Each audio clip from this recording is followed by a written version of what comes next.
You've been responsible your entire life. You showed up, you studied, you got the degree they told you mattered, you took the job with benefits. You don't gamble. You don't buy things you can't afford. You did everything they said would make you stable. And somehow, at 37 or 42 or 51, you're still calculating whether you can afford the dentist. You're not broke. You're something much quieter than that.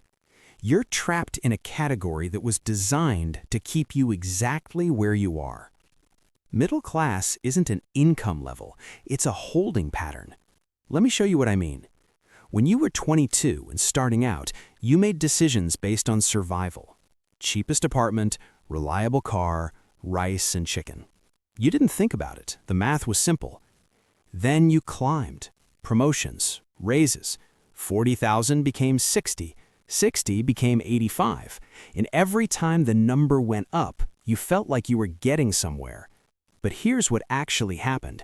You didn't escape a class, you graduated into a more expensive one.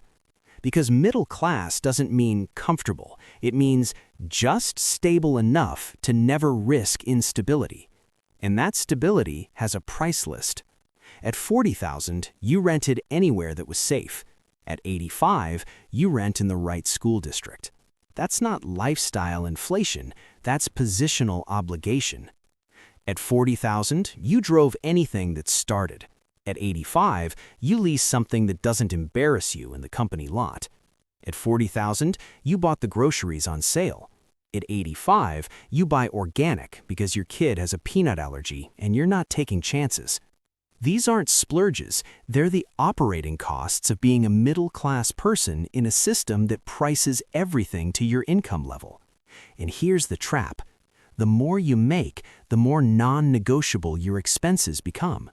You're not spending foolishly, you're spending correctly. And correctly costs exactly enough to keep you from ever building distance. Most people think the middle-class trap is about not making enough money. It's not. It's about making just enough to afford the things that keep you stuck. Let me be specific. You can't move to a cheaper city because your job is here, and the jobs that pay what you make only exist in expensive cities. You can't pull your kids out of their school because you've already paid into the district with your mortgage or rent, and switching now would mean starting over. You can't quit your job because your health insurance is tied to it, and your spouse's job, and your kids' braces, and the prescriptions. You can't skip the vacation because your family has been talking about it for 9 months and you've already put down the deposit. Every decision you made to be responsible locked you into the next decision. You're not failing. You're succeeding at exactly what the system needed you to do. Stay productive, stay employed, stay just uncomfortable enough that quitting feels more dangerous than staying. And here's what makes it so efficient. You're not being exploited in an obvious way. Nobody's forcing you. You're choosing this. You're choosing the better school, the safer neighborhood, the job with the title, the health plan that covers specialists. Every choice makes sense in isolation, but together they form a cage you can't afford to leave. The middle-class trap isn't about income, it's about optionality. At 25, you had options. You could move, you could pivot, you could take a risk and sleep on a couch for 3 months.